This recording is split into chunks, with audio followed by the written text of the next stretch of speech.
Hari ini kita akan bahas mengenai chi-square, ya, atau disebut chi kuadrat. Chi-square itu sebetulnya banyak digunakan dalam uji skripsi, terutama untuk goodness of fit test atau uji komparasi.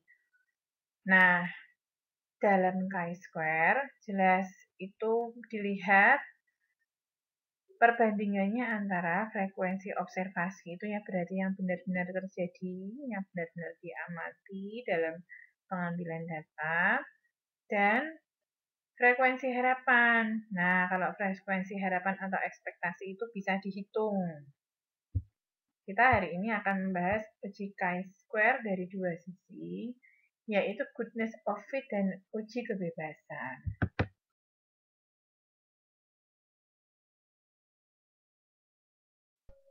Nah, chi-square itu lambangnya adalah X kuadrat, sehingga nilainya selalu positif, ya. Nah, tentu namanya chi-square, ada HO, ada HA. Gambar kurvanya sudah tertera di bawah situ, di mana pancangnya itu nilai dari chi-square tabel, dan nanti kita akan melihat letaknya chi-square hitung apakah lebih kecil atau lebih besar dari chi-square tabel. Tadi saya sudah bilang bahwa chi-square itu digunakan untuk satu goodness of fit test atau uji kecocokan.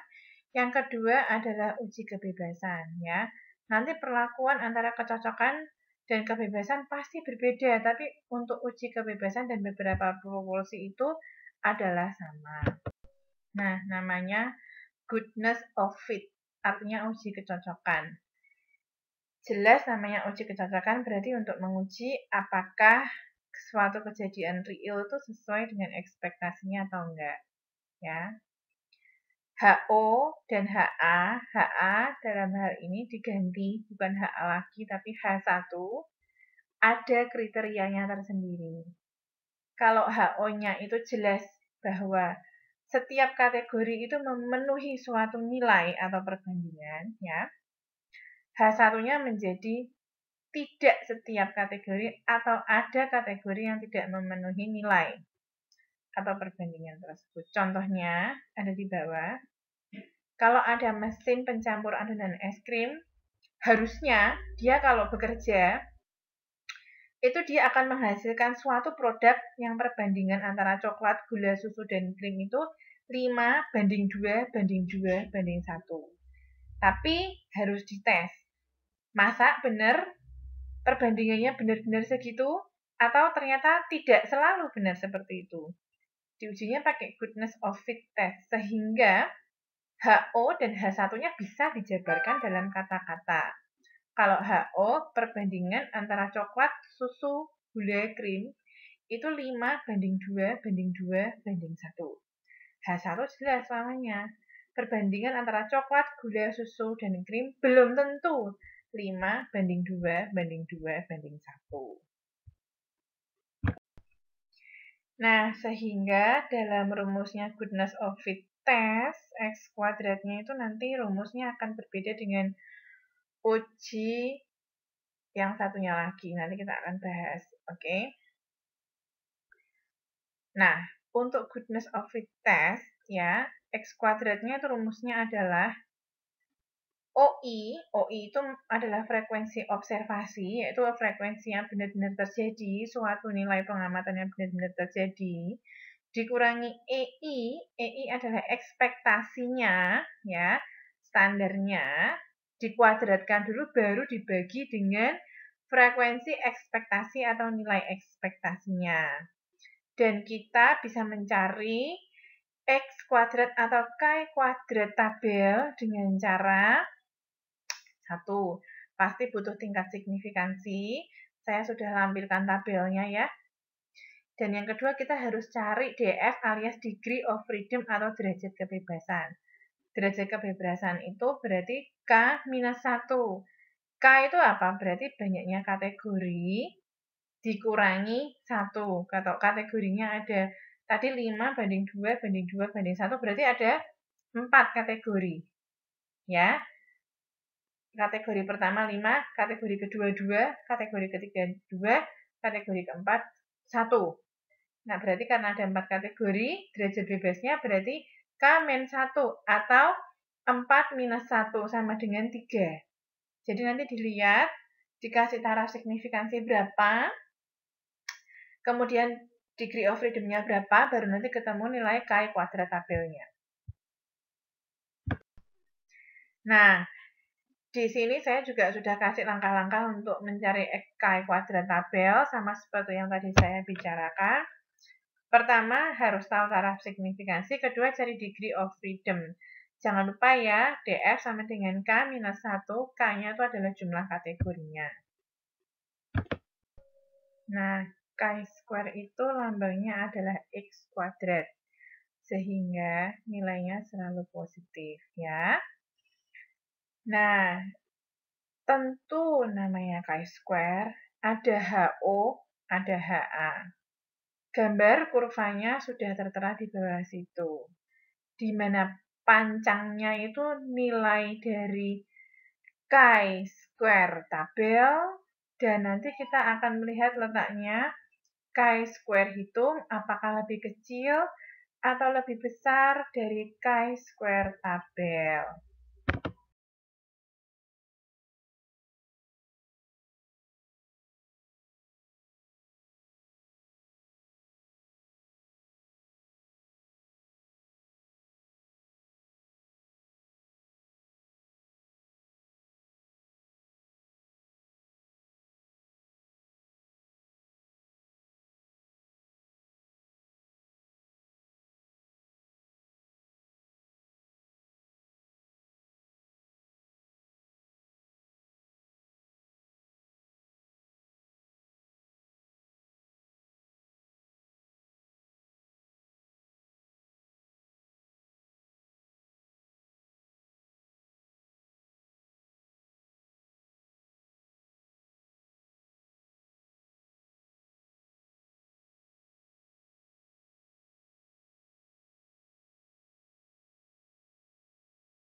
Lihat, kalian coba lihat contohnya ya.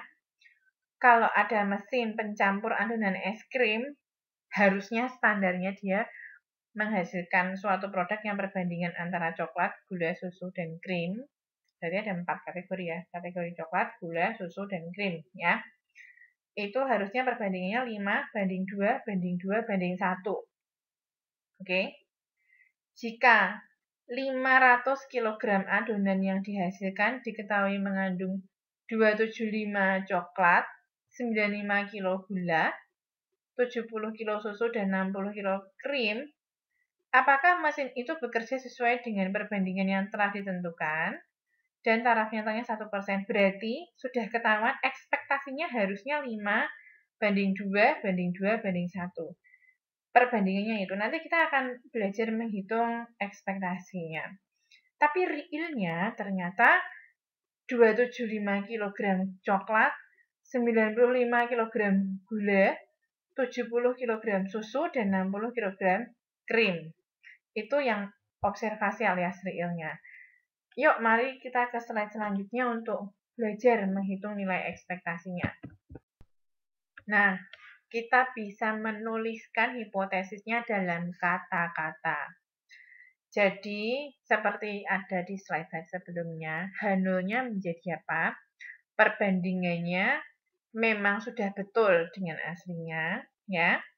Jadi ditulis perbandingan coklat, gula, susu, dan krim memang sama dengan 5 banding 2 banding 2 banding 1, dan H1-nya adalah lawannya, yaitu perbandingan coklat, gula, susu, dan krim bukanlah 5 banding 2 banding 2 banding 1. Jangan lupa, alfanya adalah 1% atau 0,01. Jadi kita paling gampang cari K kuadrat tabel dulu ya. K kuadrat tabel, dilihat bahwa alfanya 1%. Nah, terus habis itu kita melihat K kuadratnya kategorinya ada berapa? Berarti kan ada coklat, gula, susu, dan krim. Ada 4 kategori.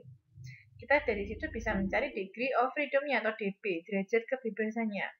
Derajat kebebasan rumusnya sama dengan K minus 1. Jadi sama dengan 4 minus 1 sama dengan 3. Untuk alfa 1% dan derajat kebebasan adalah 3, maka nilai Chi kuadrat tabel adalah 11,3449. Jadi sudah ada perbandingan ya. HO akan ditolak kalau nanti kita ngitung Chi kuadrat hitung dibandingkan dengan Chi kuadrat tabel itu lebih gede Chi kuadrat hitung. Ya, dan sebaliknya. Yuk kita belajar cara menghitung Chi kuadrat ekspektasinya dan Chi kuadrat hitungnya. Ayo kita belajar untuk menghitung nilai ekspektasi atau frekuensi ekspektasinya. Ya. Untuk coklat, dihitungnya dengan 5 per 10 kali 500. Kenapa per 10? Coba kalian lihat. Coklat itu perbandingannya adalah 5, gula adalah 2, susu adalah 2, krim adalah 1. Jadi totalnya berapa? 5 tambah 2 tambah 2 tambah 1 sama dengan 10. Oleh karena itu, nilai ekspektasi coklat adalah 5 per 10 dikali 500 kilo adonan. Hasilnya adalah 250 kilo.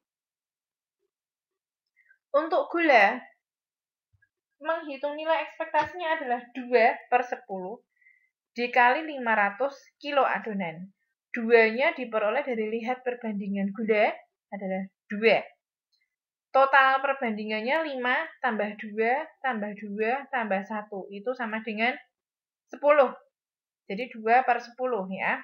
Dikali dengan 500 kilo adonan. Jadi untuk gula, standar ekspektasinya adalah 100 kilo.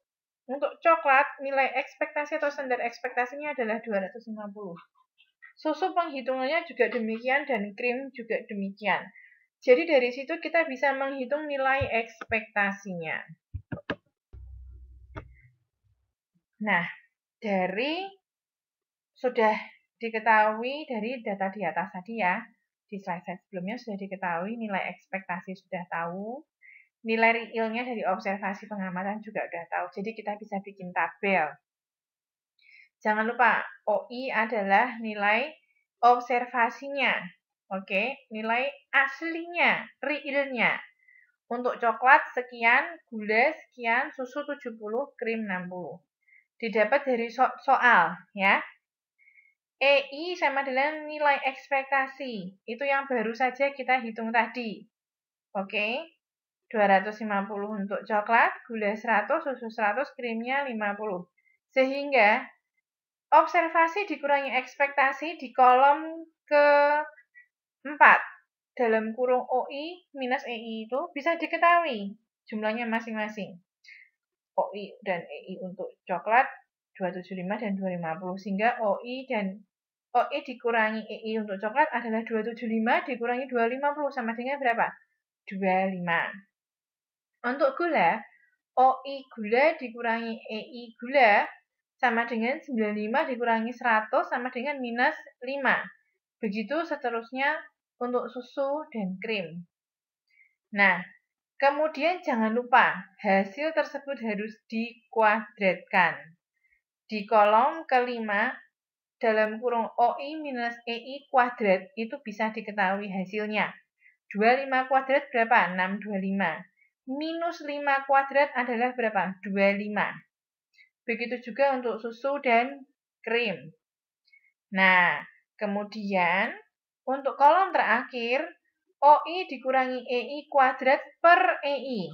Ya, itu bisa dihitung. Jadi, di situ coklat kok bisa dapat 2,5 dari mana? Ya, 625 dibagi dengan EI-nya coklat berapa? 250. Jadi ketemu 625 bagi 250 sama dengan 2,5. Kemudian untuk gula juga sama. OI minus EI kuadrat berapa? 25. Dibagi dengan EI berapa? 100.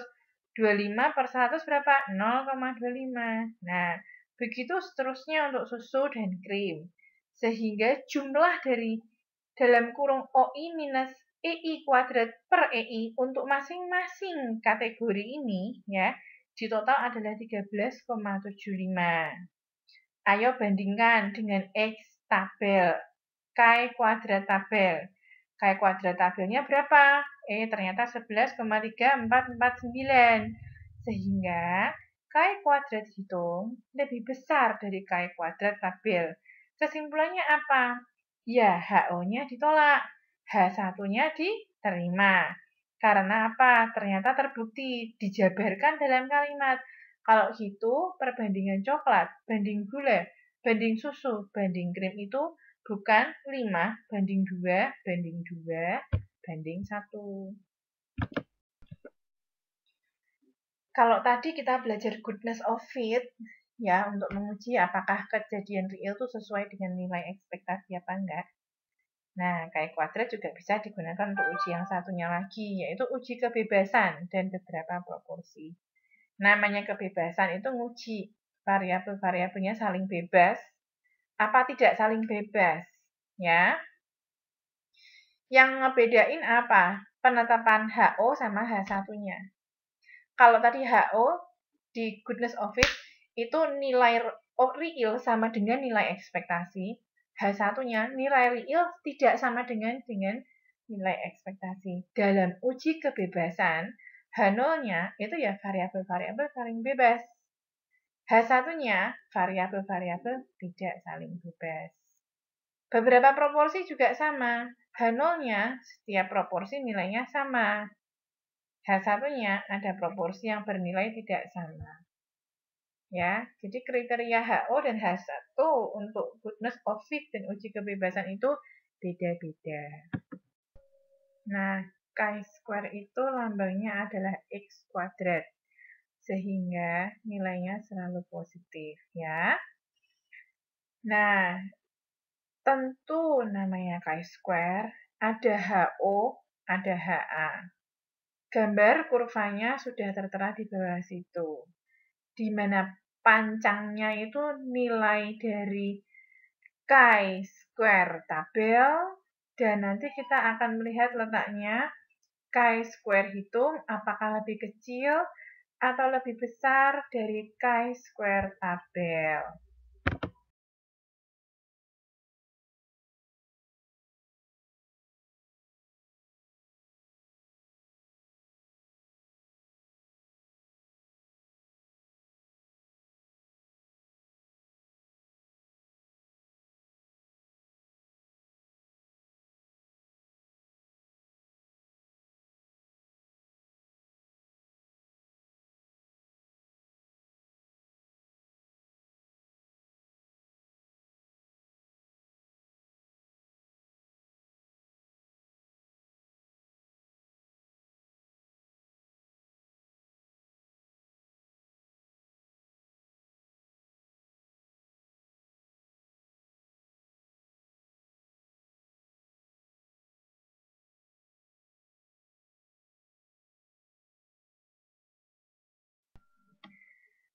Seperti yang sudah saya singgung sebelumnya ya, untuk chi kuadrat tabel bagi uji kebebasan itu mencari degree of freedom-nya itu berbeda dengan mencari degree of freedom bagi goodness of fit. Kalau goodness of fit tinggal K-1 alias kategori -1, dalam uji kebebasan tidak seperti itu. Degree of freedom-nya itu dicari dengan cara mengalihkan banyak baris -1 dengan banyak kolom -1. Jadi ada yang harus dilihat dan dicari, berarti apa? Total baris dan total kolom. Yang kedua adalah, bukan total tapi banyaknya baris dan banyaknya kolom. Ya. Yang kedua adalah cara membacanya setelah diketahui degree of freedom dan alfanya, itu sama dengan cara membaca kayak kuadrat tabel untuk goodness of fit. Nah, kita bisa menuliskan hipotesisnya dalam kata-kata. Jadi, seperti ada di slide sebelumnya, H0-nya menjadi apa? Perbandingannya memang sudah betul dengan aslinya, ya. Jadi ditulis perbandingan coklat, gula, susu, dan krim memang sama dengan 5 banding 2 banding 2 banding 1. Dan H1-nya adalah lawannya, yaitu perbandingan coklat, gula, susu, dan krim bukanlah 5 banding 2 banding 2 banding 1. Jangan lupa, alfanya adalah 1% atau 0,01. Jadi kita paling gampang cari K kuadrat tabel dulu ya. K kuadrat tabel, dilihat bahwa alfanya 1%. Nah, terus habis itu kita melihat, nah, dari contoh soal tadi, kita bisa tulis hipotesisnya dalam bentuk kata-kata. Jelas H0-nya adalah gender dan jam kerja saling bebas. H1-nya gender dan jam kerja tidak saling bebas. Derajat kebebasan seperti yang tadi sudah saya jabarkan. DF sama dengan R-1 dikalikan K-1 alias baris minus 1 dikalikan kolom minus 1. Ingat, barisnya tadi ada berapa? 3, yaitu kurang dari 25 jam. 25 sampai 50 jam, dan di atas 50 jam. Kolomnya ada berapa? 2, yaitu pria dan wanita. Berarti 3 minus 1 dikali 2 minus 1. Sama dengan 2 kali 1. Berarti derajat kebebasan alias DF alias degree of freedom sama dengan 2.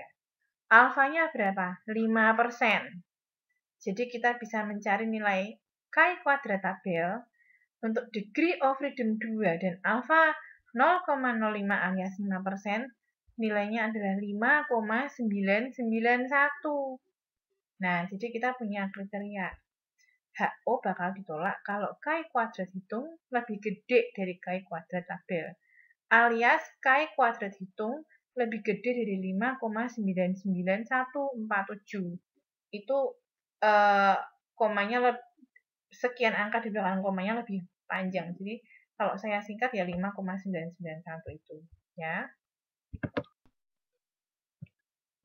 Ayo kita bikin tabel yang fungsinya untuk membantu kita dalam mencari nilai frekuensi harapan di slide berikut ya. Tadi soalnya kan dikasih data di situ ya. Pria dan wanita ada berapa aja yang diteliti, terus dengan kriterianya bagaimana ada tuh di kolom paling kiri tabel. Kita harus bikin total kolom dan total baris. Maksudnya apa? Total kolom adalah total angka pada kolom masing-masing gender. Total angka pada kolom pria adalah 14. Diperoleh dari mana? Dari 2 orang di kriteria kurang dari 25 jam ditambah 7 orang di baris kriteria 25 sampai 50 jam ditambah 5 orang di baris kriteria lebih dari 50 jam. Untuk wanita, total angka pada kolom wanita ada 16. Diperoleh dari mana? Dari 3 orang di kriteria kurang dari 25 jam per minggu ditambah 6 orang di kriteria 25 sampai 50 jam per minggu ditambah 7 orang di kriteria lebih dari 50 jam per minggu. 3 tambah 6 tambah 7 berapa? 16. Oke. Kemudian kita ke total baris. Total baris itu adalah total angka pada baris. Jadi dia sudah tidak mempertimbangkan kolom pria atau kolom wanita lagi, tapi hanya di bagian baris. Total angka pada baris kurang dari 25 jam berapa? 5. Diperoleh dari mana? 2 pria dan 3 wanita. Total angka di baris 25 sampai 50 jam diperoleh angka 13. Diperolehnya dari mana? 7 pria dan 6 wanita. Kemudian untuk total angka di baris lebih dari 50 jam adalah 12. Diperoleh dari mana? 5 pria dan 7 wanita. Dari tabel di atas itu ketahuan total observasinya ada berapa orang toh? Ada 2 pria di angka kurang dari 25 jam. 3 wanita di kriteria kurang dari 5 jam. Ditambah 7 pria dan 6 wanita di kriteria 25 sampai 50 jam. ditambah 5 pria dan 7 wanita di kriteria lebih dari 50 jam. Jadi total observasinya adalah berapa orang? 30 orang. Nah, tabel pembantu tadi fungsinya untuk membantu kita menghitung frekuensi harapan. Saya kasih contoh 2 ya. Misal untuk pria di kriteria kurang dari 25 jam. Kok bisa 14 kali 5 per 30 bagaimana? Ingat, kolom pria ada berapa total angkanya? 14. Dikali total angka di baris kriteria kurang dari 25 jam ada berapa? 5 per total observasinya berapa? 30 orang. Itulah sebabnya kenapa ditulis 14 kali 5 per 30. Dan bisa dihitung hasilnya sama dengan 2,33. Contoh lainnya, misalkan untuk wanita, lebih dari 50 jam. Wanita lebih dari 50 jam, kok bisa dihitung angkanya 16 kali 12 per 30 dari mana? Ayo dilihat di slide sebelumnya, ya. Total angka di kolom wanita ada berapa? 16. Nah, total angka di baris lebih dari 50 jam ada berapa? 12. Dibagi dengan total observasi orang yang diamatin berapa? 30. Oleh karena itu, masukin ke dalam rumus. Frekuensi harapan sama dengan total kolom kali total baris per total observasi. Alias total angka di kolom wanita dikali total baris di kriteria lebih dari 50 jam per total observasi orang yang diamati. Sama dengan 16 kali 12 per 30. Sama dengan 6,4. Nanti ya, kalau sudah selesai ngitung frekuensi harapannya, kita bisa bikin tabel kontingensi. Di mana kalau kalian lihat di dalam kolom pria dan wanita tuh ada angka di dalam keranjang, di atas sudut kanan atas, dan ada angka di bawah keranjang, di sudut kiri bawah. Sudut kiri bawah adalah yang benar-benar diobservasi. Sudut kanan atasnya tuh adalah frekuensi harapannya. Ini tabel kontingensinya bisa dibuat seperti itu. Jadi kalau dilihat dari soal itu ya, untuk kurang dari 25 jam, ada 2 pria dan 3 wanita dengan frekuensi harapannya, alias frekuensi ekspektasinya adalah 2,33 untuk pria dan 2,67 untuk wanita. Demikian cara membuatnya untuk 25-50 jam dan lebih dari 50 jam per minggu. Nah, nanti kalau kalian sudah tahu nilai ekspektasinya, kalian juga sudah tahu nilai observasi realnya, tinggal dimasukkan ke dalam rumus, sama seperti di dalam goodness of fit. Nah, ayo dicari observasi dikurangi ekspektasi tiap-tiap kategori.